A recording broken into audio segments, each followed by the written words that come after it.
ಆತ್ಮೀಯ ಬಂಧುಗಳೇ, ಶ್ರೀಮದ್ ಭಾಗವತಂ ಸ್ಕಂದ 3 ಭಾಗ 1 ಅಧ್ಯಾಯ 9 ಸೃಜನ ಶಕ್ತಿಗಾಗಿ ಬ್ರಹ್ಮನ ಪ್ರಾರ್ಥನೆ. ಇದರಿಂದ ಇವತ್ತು 17ನೇ ಶ್ಲೋಕವನ್ನ ತಿಳ್ಕೊಳ್ಳೋಣ. ಶ್ಲೋಕ 17. ಲೋಕೋ ವಿಕರ್ಮ ನಿರತ ಕುಶಲೇ ಪ್ರಮತ್ತಃ ಕರ್ಮಣ್ಯಯಂ ತ್ವದಿದುತೆ ಭವದರ್ಚನೆ ಸ್ವೇ ಯಸ್ತಾವದಸ್ಯ ಬಲವಾನಿಹ ಜೀವಿತಾಶಾಂ ಸದ್ಯಚ್ಛಿನತ್ಯ ನಿಮಿಷಾಯ ನಮೋಸ್ತು ತಸ್ಮೈ. ಅನುವಾದ: ಜನರು ಸಾಮಾನ್ಯವಾಗಿ ಮೂರ್ಖ ಕರ್ಮಗಳಲ್ಲಿ ನಿರತರಾಗಿರುತ್ತಾರೆ. ಅವರ ಮಾರ್ಗದರ್ಶನಕ್ಕಾಗಿ ನೀನು ನೇರವಾಗಿ ಸಾರಿರುವ ನಿಜವಾದ ಕಲ್ಯಾಣಕರ ಕಾರ್ಯಗಳಲ್ಲಿ ಅವರು ನಿರತರಾಗುವುದಿಲ್ಲ. ಮೂರ್ಖ ಕಾರ್ಯದಲ್ಲಿ ಅವರ ಪ್ರವೃತ್ತಿಯು ಪ್ರಬಲವಾಗಿರುವವರೆಗೆ ಅಸ್ತಿತ್ವಕ್ಕಾಗಿ ನಡೆಸುವ ಅವರ ಹೋರಾಟದ ಎಲ್ಲ ಯೋಜನೆಗಳು ಛಿದ್ರವಾಗುವುವು. ಆದುದರಿಂದ ಶಾಶ್ವತ ಕಾಲಸ್ವರೂಪವಾಗಿ ವರ್ತಿಸುವ ಭಗವಂತನಿಗೆ ನನ್ನ ನಮಸ್ಕಾರಗಳನ್ನು ಸಲ್ಲಿಸುತ್ತೇನೆ. ಇದು ಶ್ಲೋಕ ಮತ್ತೆ ಅದರ ಅನುವಾದ. ಈಗ ಭಾವಾರ್ಥದ ಮೂಲಕ ನಾವು ಇದರ ಅರ್ಥವನ್ನು ತಿಳ್ಕೊಳ್ಳೋದಕ್ಕೆ ಪ್ರಯತ್ನ ಮಾಡೋಣ.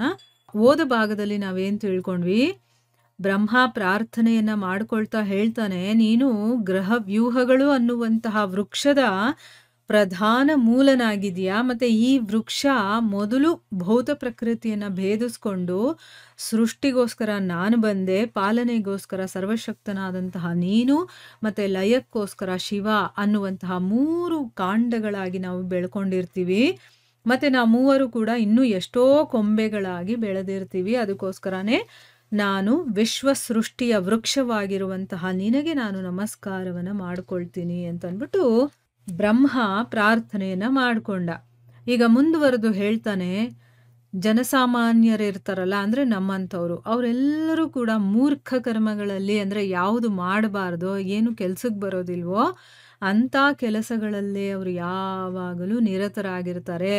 ಅವರ ಮಾರ್ಗದರ್ಶನಕ್ಕೋಸ್ಕರ ನೀನೇ ನೇರವಾಗಿ ಹೇಳಿರುವಂತ, ಈಗ ನಮಗೇನು ಮಾಡಬೇಕು ಅಂತ ಗೊತ್ತಿಲ್ಲ, ಅದಕ್ಕೋಸ್ಕರನೇ ನಮಗೆ ಮಾರ್ಗದರ್ಶನ ಕೊಡಬೇಕು ಅಂತಾನೆ ನೀನು ನಮಗೆ ಬೇಕಾದಷ್ಟು ಒಳ್ಳೆ ಏನು ಮಾಡಬೇಕು, ಒಳ್ಳೆ ಕಾರ್ಯಗಳನ್ನ ಮಾಡಬೇಕು, ನಿಜವಾದ ಒಂದು ಕಲ್ಯಾಣಕರವಾದಂತಹ ಕಾರ್ಯಗಳು ಅಂತ ಇರುತ್ತಲ್ಲ, ಅದನ್ನೆಲ್ಲ ನೀನೇ ಹೇಳಿದೀಯಾ.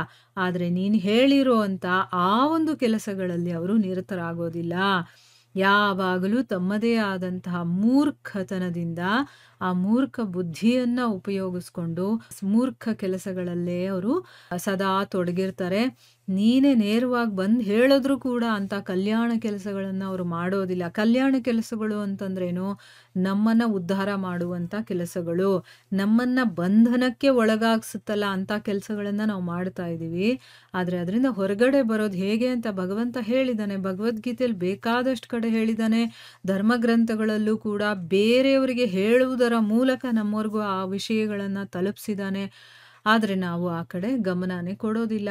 ಮೂರ್ಖ ಕೆಲಸದಲ್ಲಿ ಈ ಜನಸಾಮಾನ್ಯರ ಪ್ರವೃತ್ತಿ ಅನ್ನೋದು ಪ್ರಬಲ ಆಗಿರುತ್ತಲ್ಲ, ಅಲ್ಲಿವರೆಗೂ ಕೂಡ, ಅಂದ್ರೆ ಏನು, ಯಾವಾಗವರೆಗೂ ನಾವು ಐಹಿಕದಲ್ಲೇ ಮುಳುಗಿರ್ತೀವೋ ಅಲ್ಲಿ ಏನೇನು ನಾವು ಗಳಿಸ್ಬೇಕು ಅಥವಾ ನಾನು ಹೇಗಿರ್ಬೇಕಂತೆಲ್ಲ ಅನ್ಕೊಂಡು ಆ ಒಂದು ಕೆಲಸಗಳಲ್ಲೇ ನಾವು ಸ್ಟ್ರಾಂಗ್ ಆಗಿರೋವರೆಗೂ ಅಸ್ತಿತ್ವಕ್ಕೋಸ್ಕರ, ಅಂದ್ರೆ ನಮ್ಮನ್ನ ನಾವು ಉಳಿಸ್ಕೊಳ್ಳೋದಕ್ಕೆ, ನಮ್ಮ ಅಸ್ತಿತ್ವ ಇರಬೇಕು ಅನ್ನೋದಕ್ಕೆ ನಾವು ಹೋರಾಟಗಳನ್ನೆಲ್ಲ ಮಾಡ್ತೀವಲ್ವಾ.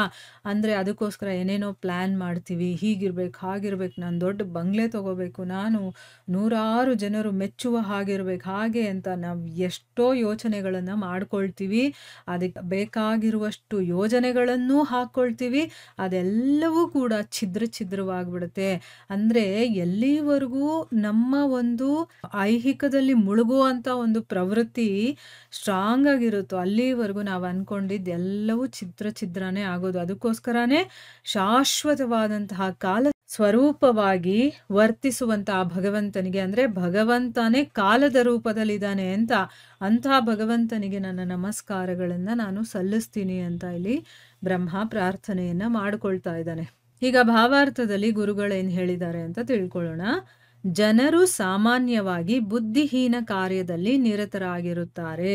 ನಿಜವಾದ ಕಲ್ಯಾಣಕಾರಕ ಕಾರ್ಯವೆಂದರೆ ಭಗವಂತನ ಭಕ್ತಿಪೂರ್ಣವಾದ ಸೇವೆಯಾಗಿದೆ. ಇದನ್ನು ಪಾರಭಾಷಿಕವಾಗಿ ಅರ್ಚನಾ ವಿಧಿಗಳು ಎನ್ನುವರು. ಇಂತಹ ಕಲ್ಯಾಣಕರವಾದ ಕಾರ್ಯದಲ್ಲಿ ಜನಸಾಮಾನ್ಯರು ವ್ಯವಸ್ಥಿತವಾಗಿ ವಿಮನಸ್ಕರಾಗಿರುತ್ತಾರೆ. ಅಂದ್ರೆ ಅರ್ಥ, ಈಗ ಜನಸಾಮಾನ್ಯರು ಏನು ಮಾಡ್ತಾರೆ, ಬುದ್ಧಿಹೀನ ಕೆಲಸಗಳು ಯಾವುದನ್ನ ಮಾಡಬಾರ್ದು ಅಂತ ಕೆಲಸಗಳಲ್ಲೇ ಯಾವಾಗೂ ನಿರತರಾಗಿರ್ತಾರೆ. ಈಗ ನಿಜವಾಗ್ಲೂ ಯಾವ ಕೆಲಸಗಳನ್ನ ನಾವು ಮಾಡಬೇಕು ಅನ್ನುವಂಥ ಪ್ರಶ್ನೆ ಬರುತ್ತಲ್ವ ನಮಗೆ. ಇಲ್ಲಿ ಗುರುಗಳು ಹೇಳ್ಕೊಡ್ತಾ ಇದ್ದಾರೆ ನಮಗೆ ಏನು ಕೆಲಸ ಮಾಡ್ಬೇಕು, ನಾವು ಯಾವ ರೀತಿ ಅದನ್ನ ಅರ್ಥ ಮಾಡ್ಕೊಳ್ಳೋದು ಅಂತಂದ್ಬಿಟ್ಟು. ನಿಜವಾದ ಕಲ್ಯಾಣಕರವಾದಂಥ ಕೆಲಸ ಅಂತಂದ್ರೆ ಬೇರೆ ಏನೂ ಇಲ್ಲ, ಭಗವಂತನ ಸೇವೆ ಮಾಡೋದು, ಭಗವಂತನಿಗೆ ಸಂಪೂರ್ಣವಾಗಿ ನಮ್ಮನ್ನ ನಾವು ಅವನಿಗೆ ತೊಡಗಿಸ್ಕೊಳ್ಳೋದು, ಅವನನ್ನ ಭಕ್ತಿಯಿಂದ ಪ್ರೀತಿಯಿಂದ ಸೇವಿಸೋದು, ಇದೇ ಇರೋದು. ಇದನ್ನ ಸಾಮಾನ್ಯವಾಗಿ ಅರ್ಚನಾ ವಿಧಿ ಅಂತ ಹೇಳ್ತಾರೆ. ಭಗವಂತನಿಗೆ ನೈವೇದ್ಯ ಮಾಡೋದು, ಭಗವಂತನಿಗೆ ಅರ್ಚನೆ ಮಾಡೋದು, ಭಗವಂತನಿಗೆ ಕೀರ್ತನೆಗಳನ್ನ ಹಾಡೋದು, ಅಥವಾ ಭಗವಂತ ಏನ್ ಹೇಳಿದನೋ ಆ ಧರ್ಮಗ್ರಂಥಗಳಲ್ಲಿ ಅದನ್ನ ನಾವು ಪಾಲನೆ ಮಾಡೋದು, ಇದೆಲ್ಲವನ್ನು ಕೂಡ ಅರ್ಚನಾ ವಿಧಿಗಳು ಅಂತ ಹೇಳ್ತಾರೆ. ಇಂಥ ಒಂದು ಕಲ್ಯಾಣ ಕಾರ್ಯದಲ್ಲಿ ಜನಸಾಮಾನ್ಯರಿಗಿದಾರಲ್ಲ ಅವ್ರಿಗೆ ಇಷ್ಟನೇ ಇರೋದಿಲ್ಲ. ಅವರು ಅದರಿಂದ ವಿಮನಸ್ಕರು, ಅಂದ್ರೆ ಆ ಕಡೆ ಅವ್ರಿಗೆ ಮನಸ್ಸೇ ಬರೋದಿಲ್ಲ. ಅವ್ರು ಏನಿದ್ರು ಬರೀ ಐಹಿಕದ ಕೆಲಸಗಳು, ಮನೆ ಕೆಲಸ ಆಯ್ತಾ, ಆಮೇಲೆ ದುಡ್ಡು ಸಂಪಾದನೆ ಮಾಡಿದ್ವಾ, ಅದನ್ನು ಹೇಗೆ ಖರ್ಚು ಮಾಡೋದು, ಹೇಗೆ ನನ್ನನ್ನು ನಾನು ಈ ಐಹಿಕದಲ್ಲಿ ತೊಡಗಿಸ್ಕೊಳ್ಳೋದು, ಇದರಲ್ಲೇ ಇರ್ತಾರೆ ಹೊರತು ಅವರಿಗೆ ಈ ರೀತಿಯ ಅರ್ಚನಾ ವಿಧಿಗಳೇನಿದೆಯೋ ಅದರಲ್ಲ ಅವ್ರಿಗೆ ಆಸಕ್ತಿನೇ ಇರೋದಿಲ್ಲ. ಅರ್ಚನಾ ವಿಧಿಗಳನ್ನು ನಾರದ ಪಂಚರಾತ್ರದಲ್ಲಿ ಭಗವಂತನು ನೇರವಾಗಿ ಉಪದೇಶ ಮಾಡಿದ್ದಾನೆ. ನೋಡಿ ಎಲ್ಲಿ ಸಿಗುತ್ತೆ ನಮಗೆ ಈ ಅರ್ಚನಾ ವಿಧಿಗಳು, ಅಂದರೆ ಭಗವಂತನಿಗೆ ನಾವು ಸೇವಿಸ್ಬೇಕಾದ್ರೆ ಯಾವ ರೀತಿ ನಾವು ಸೇವಿಸ್ಬೇಕು ಅದರ ಬಗ್ಗೆ ಫುಲ್ ಡೀಟೇಲ್ ಆಗಿ ನಾರದ ಪಂಚರಾತ್ರದಲ್ಲಿ ನಮಗೆ ಸಿಗುತ್ತೆ. ಅದರಲ್ಲಿ ಭಗವಂತನೇ ನೇರವಾಗಿ ಉಪದೇಶ ಮಾಡಿದ್ದಾನೆ. ಯಾವಾಗ ನಾವು ನಾರದ ಪಂಚರಾತ್ರವನ್ನ ಓದ್ತೀವೋ ಆಗ ನಮಗೆ ಗೊತ್ತಾಗುತ್ತೆ ಭಗವಂತ ಏನೇನೆಲ್ಲ ಹೇಳಿದಾನೆ ಅಂತ ಅಂದ್ಬಿಟ್ಟಲ್ವಾ. ಆಮೇಲೆ ವಿಶ್ವಾಭಿವ್ಯಕ್ತಿ ಎಂಬ ವೃಕ್ಷದ ಮೂಲವಾಗಿರುವ ಭಗವಾನ್ ವಿಷ್ಣುವನ್ನು ತಲುಪುವುದೇ ಜೀವನದ ಅತ್ಯುನ್ನತ ಪರಿಪೂರ್ಣ ಲಕ್ಷ್ಯವೆಂದು ತಿಳಿದಿರುವ ಮತಿವಂತರಾದ ಮಾನವರು ಇವನ್ನು ಕಟ್ಟುನಿಟ್ಟಾಗಿ ಅನುಸರಿಸುತ್ತಾರೆ. ಅದಲ್ಲದೆ ಭಾಗವತದಲ್ಲಿಯೂ ಭಗವದ್ಗೀತೆಯಲ್ಲಿಯೂ ಅಂತಹ ನಿಯಾಮಕ ಕಾರ್ಯಕಲಾಪಗಳನ್ನು ವಿವರವಾಗಿ ಹೇಳಲಾಗಿದೆ. ಮೂಢ ಜನರು ತಮ್ಮ ಆತ್ಮಹಿತವು ವಿಷ್ಣು ಸಾಕ್ಷಾತ್ಕಾರದಲ್ಲಿದೆ ಎಂಬುದನ್ನು ಅರಿಯರು. ಇಲ್ಲಿ ಗುರುಗಳು ನಮಗೆ ಕ್ಲೀನಾಗಿ ದಾರಿ ತೋರಿಸಿದ್ದಾರೆ, ನಮ್ಮ ಗುರಿ ಏನು ಅನ್ನೋದು ಕೂಡ ತೋರಿಸ್ತಾ ಇದ್ದಾರೆ. ಅಂದ್ರೆ ಈಗ ನಾರದ ಪಂಚರಾತ್ರದಲ್ಲಿ ಭಗವಂತನೇ ಸ್ವಯಂ ಹೇಳಿದಾನೆ ಉಪದೇಶಗಳನ್ನ.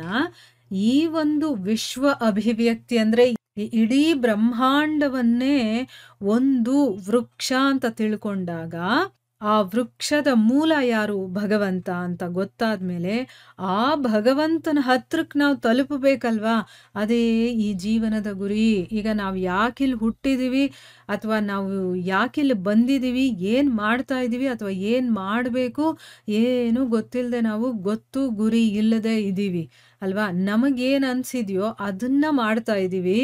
ಆದರೆ ಭಗವಂತ ನಮ್ಮನ್ನ ಇಲ್ಲಿ ಯಾಕೆ ಕಳಿಸಿದಾನೆ ಅಥವಾ ನಾವು ಯಾಕೆ ಇಲ್ಲಿ ಇದ್ದೀವಿ ಅನ್ನೋದನ್ನ ಧರ್ಮಗ್ರಂಥಗಳೇ ಹೇಳಿದವೆ. ಸೊ ಇಲ್ಲಿ ಗುರುಗಳು ನಮಗೆ ಹೇಳ್ಕೊಡ್ತಾ ಇದ್ದಾರೆ. ಅಂದ್ರೆ ಏನು, ನಮ್ಮ ಈ ಮನುಷ್ಯ ಜನ್ಮದ ಗುರಿ ಏನಪ್ಪ ಅಂತಂದ್ರೆ, ಅಥವಾ ನಮ್ಮ ಲಕ್ಷ್ಯ ಏನು ಅಂತಂದ್ರೆ, ಈ ಒಂದು ವಿಶ್ವದ ಅಭಿವ್ಯಕ್ತಿ ಆಗಿರುವಂತಹ ಆ ವೃಕ್ಷ ಇದೆಯಲ್ಲ, ಆ ವೃಕ್ಷದ ಮೂಲ ಯಾರು, ಭಗವಂತ. ಆ ಭಗವಂತನಾದ ವಿಷ್ಣುವನ್ನ ನಾವು ತಲುಪೋದಿದೆಯಲ್ಲ, ಅದೇ ನಮ್ಮ ಜೀವನದ ಅತ್ಯುನ್ನತ ಪರಿಪೂರ್ಣ ಲಕ್ಷ್ಯ ಅಂತ ಹೇಳ್ತಾ ಇದ್ದಾರೆ. ಯಾರು ಹೇಳಿರೋದು ಇದನ್ನ, ಮತಿವಂತರು, ಯಾರಿಗೆ ಬುದ್ಧಿ ಇರುತ್ತೋ, ಯಾರಿಗೆ ತಿಳುವಳಿಕೆ ಇರುತ್ತೋ ಅಂಥ ಮನುಷ್ಯರು ಇದನ್ನ ತಿಳ್ಕೊಂಡಿರೋ ಕಾರಣದಿಂದ ಅವರು ಇದನ್ನೆಲ್ಲ ಕಟ್ಟುನಿಟ್ಟಾಗಿ ಪಾಲನೆ ಮಾಡ್ತಾರೆ. ಯಾವುದನ್ನ, ಈ ಭಗವಂತ ಉಪದೇಶ ಮಾಡಿರುವಂತಹ ನಾರದ ಪಂಚರಾತ್ರದಲ್ಲಿ ಏನೇನೆಲ್ಲ ಉಪದೇಶಗಳನ್ನ ಕೊಟ್ಟಿದ್ದಾನೋ ಅದರಲ್ಲಿ ಅಷ್ಟೇ ಅಲ್ಲ, ಬೇರೆ ಬೇರೆ ಧರ್ಮಗ್ರಂಥಗಳಲ್ಲೂ ಕೂಡ ಭಗವಂತ ಕೆಲವೊಂದು ಸಂದರ್ಭ, ಕೆಲವೊಂದು ಘಟನೆಗಳು ಬಂದಾಗ ಅಲ್ಲಿ ಯಾವ ರೀತಿ ನಾವು ಇರಬೇಕು ಏನು ಅನ್ನೋದನ್ನ ಉಪದೇಶ ಮಾಡಿದ್ದಾನೆ. ಅದನ್ನ ಯಾರು ಭಗವಂತನೇ ಮೂಲ ಎಲ್ಲದಕ್ಕೂ, ಅವನನ್ನ ನಾವು ಪಡಿಬೇಕು ಅಥವಾ ಅವನ ಹತ್ರ ತಲುಪಬೇಕು ನಾವು ಅಂತ ಅವ್ರಿಗೆ ಗೊತ್ತಿರುತ್ತೆ. ಅದಕ್ಕೋಸ್ಕರ ಅವ್ರು ಏನ್ ಮಾಡ್ತಾರೆ, ಇದನ್ನ ಕಟ್ಟುನಿಟ್ಟಾಗಿ ಪಾಲನೆ ಮಾಡ್ತಾರೆ. ಈಗ ಅದನ್ನ ಯಾರು ತಿಳ್ಕೊಂಡಿಲ್ವೋ ಅವ್ರಿಗೆ ಗೊತ್ತಿರೋದಿಲ್ಲ. ಗೊತ್ತಿರೋರು ಹೇಳಿದ್ರು ಕೂಡ ಅವ್ರಿಗೆ ಇಂಟ್ರೆಸ್ಟ್ ಇರೋದಿಲ್ಲ. ಯಾಕೆ? ಅವ್ರ ಆಸಕ್ತಿ ಎಲ್ಲ ಯಾವುದ್ರಲ್ಲಿರುತ್ತೆ? ಐಹಿಕದಲ್ಲಿ ಇರುತ್ತೆ. ಸೊ ಭಗವದ್ಗೀತೆ, ಭಾಗವತದಲ್ಲಿ ಕೂಡ ಈ ರೀತಿಯ ನಿಯಮಗಳ ಬಗ್ಗೆ ಮತ್ತೆ ಯಾವ ರೀತಿಯ ಕೆಲಸಗಳನ್ನ ನಾವು ಮಾಡಬೇಕು ಅನ್ನೋದ್ರ ಬಗ್ಗೆ ಎಲ್ಲದ್ರ ಬಗ್ಗೆನೂ ಕೂಡ ವಿವರವಾಗಿ ಹೇಳಿದ್ದಾರೆ. ನಾರದ ಪಂಚರಾತ್ರದಲ್ಲಿ ಅಷ್ಟೇ ಅಲ್ಲ, ಭಗವದ್ಗೀತೆಯಲ್ಲೂ ಸ್ವಯಂ ಭಗವಂತನೇ ಹೇಳಿದಾನೆ ಯಾವ ರೀತಿ ನಡ್ಕೋಬೇಕು ಏನು, ಮತ್ತೆ ನೀನು ನನಗೇ ಶರಣಾಗತಿ ಆಗು, ನಾನು ನಿನ್ನ ಯೋಗಕ್ಷೇಮವನ್ನ ನೋಡ್ಕೊಳ್ತೀನಿ ಅಂತ ಹೇಳಿದಾನಲ್ವ. ಅಂದ್ರೆ ಅರ್ಥ ಏನು? ನೀನು ನನ್ನನ್ನ ಪಡ್ಕೋಬೇಕಾಗಿರೋದು, ಬೇರೆ ಏನೂ ಬೇಕಾಗಿಲ್ಲ ನಿನಗೆ ಅಂತ ಹೇಳ್ತಾನೆ. ಅದೇ ರೀತಿ ಭಾಗವತದಲ್ಲೂ ಕೂಡ ಈಗ ನಾವು ಓದ್ತಾ ಇದ್ದೀವಲ್ವಾ, ಇದರಲ್ಲೂ ಬೇಕಾದಷ್ಟು ಕಡೆ ಅದನ್ನ ಹೇಳ್ತಾನೆ ಭಗವಂತ. ನನ್ನ ಹತ್ರ ಬರಬೇಕು ಅಂತಂದ್ರೆ ಏನು ನಿಯಮಗಳಿದೆ, ಯಾವುದನ್ನ ನೀವು ಫಾಲೋ ಮಾಡಿದ್ರೆ ನನ್ನವರೆಗೂ ಬಂದು ತಲುಪ್ತೀರಾ ಅನ್ನುವಂಥ ವಿಚಾರಗಳನ್ನ ಭಗವಂತ ಬೇಕಾದಷ್ಟು ಕಡೆ ಹೇಳಿದಾನೆ. ಮುಂದೆ ಹೋಗ್ತಾ ಹೋಗ್ತಾ ಅದು ಕೂಡ ನಮಗೆ ಗೊತ್ತಾಗುತ್ತೆ. ನೋಡಿ, ಇಲ್ಲಿ ಬ್ರಹ್ಮ ಸ್ವಯಂ ಹೇಳ್ತಾ ಇದ್ದಾನೆ, ಅವನೇ ಮೂಲ. ಸೊ ಅದಕ್ಕೋಸ್ಕರ ನಾನು ಅವನಿಗೆ ನಮಸ್ಕಾರಗಳನ್ನ ಮಾಡ್ತಿದ್ದೀನಿ ಅಂತಂದ್ಬಿಟ್ಟು. ಆದ್ರೆ ಮೂಢ ಜನರು ಇರ್ತಾರಲ್ಲ, ಅವ್ರೇನು ಅಂತಂದ್ರೆ ಅವ್ರಿಗೆ ಈ ವಿಷಯ ಗೊತ್ತಿರೋದಿಲ್ಲ. ಏನು? ನಮ್ಮ ಆತ್ಮದ ಹಿತ ಅನ್ನೋದು ಎಲ್ಲಿರುತ್ತೆ ಅಂತಂದ್ರೆ ವಿಷ್ಣುವಿನ ಸಾಕ್ಷಾತ್ಕಾರದಲ್ಲಿ ಇರುತ್ತೆ ಅನ್ನೋದು ಅವ್ರಿಗೆ ಗೊತ್ತಿಲ್ಲ. ಮೊದಲು ನಾವು ಆತ್ಮ ಅನ್ನೋದೇ ಕೆಲವರಿಗೆ ಗೊತ್ತಿರೋದಿಲ್ಲ. ಸೊ ಆತ್ಮನೇ ಗೊತ್ತಿಲ್ಲ ಅಂತಂದ್ಮೇಲೆ ನಾವು ಏನನ್ನು ಪಡಿಬೇಕು ಅನ್ನೋದು ನಮಗೆ ಗೊತ್ತಾಗೋದಿಲ್ಲ. ಆದರೆ ನಾನು ಆತ್ಮ ಅಂತಂದ್ಮೇಲೆ ನಾನು ಪರಮಾತ್ಮನ ಒಂದು ಅಂಶ ಅಂತ ಗೊತ್ತಾದ್ಮೇಲೆ ನಾನು ಅವನ ಹತ್ರಕ್ಕೆ ಹೋಗಬೇಕು ಅಥವಾ ಅವನ ಜೊತೆಯಲ್ಲಿ ಇರಬೇಕು, ಅದೇ ನನ್ನ ಒಂದು ಗುರಿ ಅನ್ನೋದು ಅವನಿಗೆ ಗೊತ್ತಾಗುತ್ತೆ ಅಲ್ವಾ. ಆ ರೀತಿ ಯಾರಿಗೆ ಬುದ್ಧಿ ಕಡಿಮೆ ಇರುತ್ತೋ ಅಂಥವ್ರು ಆ ರೀತಿ ಯೋಚನೆ ಮಾಡ್ತಾರೆ ಅಂತ ಇಲ್ಲಿ ಗುರುಗಳು ಹೇಳ್ತಾ ಇದ್ದಾರೆ. ಭಾಗವತದಲ್ಲೂ ಕೂಡ ಇನ್ನೂ ಕೆಲವೊಂದು ಕಡೆ ಈ ರೀತಿ ಹೇಳಿದ್ದಾರೆ, ಕೆಲವೊಂದು ವಿಷಯಗಳನ್ನ ಹೇಳಿದ್ದಾರೆ. 7ನೇ ಸ್ಕಂದದಲ್ಲಿ ಬರುತ್ತೆ. ಆಗ ನಾವು ಅದನ್ನು ತಿಳ್ಕೋಬಹುದು ಡೀಟೇಲ್ ಆಗಿ. ಇಲ್ಲಿ 3 ಶ್ಲೋಕಗಳನ್ನ ಇಲ್ಲಿ ಗುರುಗಳು ಕೊಟ್ಟಿದ್ದಾರೆ. ಆ 3 ಶ್ಲೋಕಗಳು ಏನು ಮತ್ತು ಅದರ ಅರ್ಥ ಏನು, ಅದರಲ್ಲಿ ಏನು ಹೇಳಿದ್ದಾರೆ ಅನ್ನೋದನ್ನ ನಾವು ಮುಂದಿನ ಭಾಗದಲ್ಲಿ ತಿಳ್ಕೊಳ್ಳೋಣ. ಹರೇ ಕೃಷ್ಣ.